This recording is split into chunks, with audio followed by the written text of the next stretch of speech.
कहानी की शुरुआत में डैरल नाम के एक बच्चे को दिखाते हैं जो कि गाड़ी के अंदर सवार है और उस गाड़ी को मैक्स नाम का एक आदमी बड़ी रफ्तार से चला रहा है क्योंकि उस गाड़ी के पीछे एक हेलीकॉप्टर पड़ा हुआ है जो बच्चे को जबरदस्ती पकड़ना चाहता है। काफी दूर तक भागने के बाद भी जब हेलीकॉप्टर पीछा नहीं छोड़ता तो मैक्स डैरल को बचाने के लिए उसे बीच रास्ते में उतार देता है और खुद अकेले गाड़ी ले भागने लगता है ताकि हेलीकॉप्टर वाले को चकमा दे सके। डैरल तो गाड़ी में नहीं था, फिर भी हेलीकॉप्टर वाला गाड़ी का पीछा कर रहा होता है और थोड़ी देर तक पीछा करने के बाद मैक्स की गाड़ी का बैलेंस बिगड़ता है और काफी ऊंचाई से नीचे खाई में गिर जाता है। ऐसा लगता है कि मैक्स की जान जा चुकी है, इसीलिए हेलीकॉप्टर वाला भी चला जाता है इस उम्मीद में कि शायद डैरल भी एक्सीडेंट का शिकार हो गया होगा। तो वहीं डैरल तो जंगल में अकेला आगे बढ़ रहा होता है। उसको एक बूढ़े कपल दिखाई देते हैं। वो डैरल से उसके बारे में पूछते हैं पर वो ढंग से कुछ नहीं बता पाता, इसीलिए वो कपल डैरल को अनाथ आश्रम में छोड़ देते हैं ताकि अनाथ आश्रम वाले डैरल के माता पिता के बारे में पता लगाएं और उसे उनके हवाले कर दें, या फिर डैरल अगर सच में अनाथ है तो वो लोग ही उसको संभाल लेंगे, मतलब पाल लेंगे। अब अनाथ आश्रम में आने के बाद डैरल की मुलाकात वहाँ के बच्चों से होती है जो बॉल से खेल रहे होते हैं। डैरल को देखकर ऐसा लगता है कि बाहर का माहौल उसने कभी देखा ही नहीं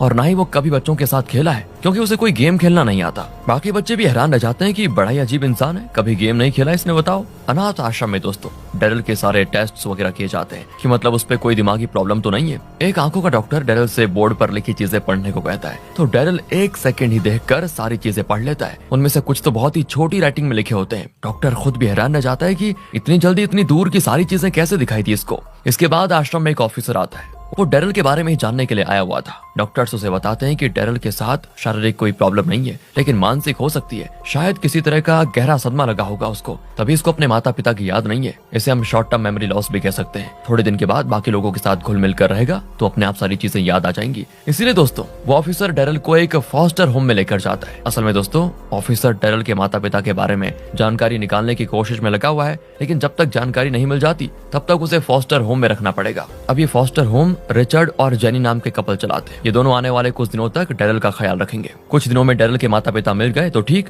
वरना आगे से डैरल अनाथ आश्रम में ही रहेगा। रिचर्ड और जेनी दोनों डैरल को देखकर बड़े खुश हो जाते हैं और उसके साथ अच्छे से पेश भी आते हैं ताकि डैरल को घर जैसा फील हो यहाँ पर। अब अगले दिन की बात है, रिचर्ड के पड़ोस में रहने वाला बच्चा टिमी आ जाता है। वो जेनी से कहता है कि मैंने सुना है कोई नया बच्चा आपके घर रहने के लिए आया हुआ है और सभी उसको बड़ा इंटेलिजेंट और हैंडसम कह रहे हैं, जरा मुझे भी उससे मिलवाइए। तभी वहाँ पर डैरल भी आ जाता है। फिर टिमी उसको आसपास का इलाका अच्छे से घुमाता है और सारे गेम्स वगैरह के बारे में सब बताता है और अपने घर भी लेकर जाता है जहाँ टिमी की बहन भी उसी के साथ उसके कमरे में रहती है। टिमी कहता है कि मेरी बहन तो आए दिन अपने नए नए बॉयफ्रेंड को घर लेकर आ जाती है, उनके साथ मस्ती करती है, इसलिए मैंने उसका नाम होकर रख लिया है, लेकिन तुम उसको ये नाम मत बुलाना वरना बहुत मारेगी मुझे। चलो साथ में कोई गेम खेलते हैं। दोस्तों ये टाइम था 1985 का, यानी 1985 का, तो कंप्यूटर पर गेम्स भी उसी टाइम के हिसाब से होते थे। दोनों कार रेसिंग वाला गेम खेलते हैं जिसमें टिमी की बहन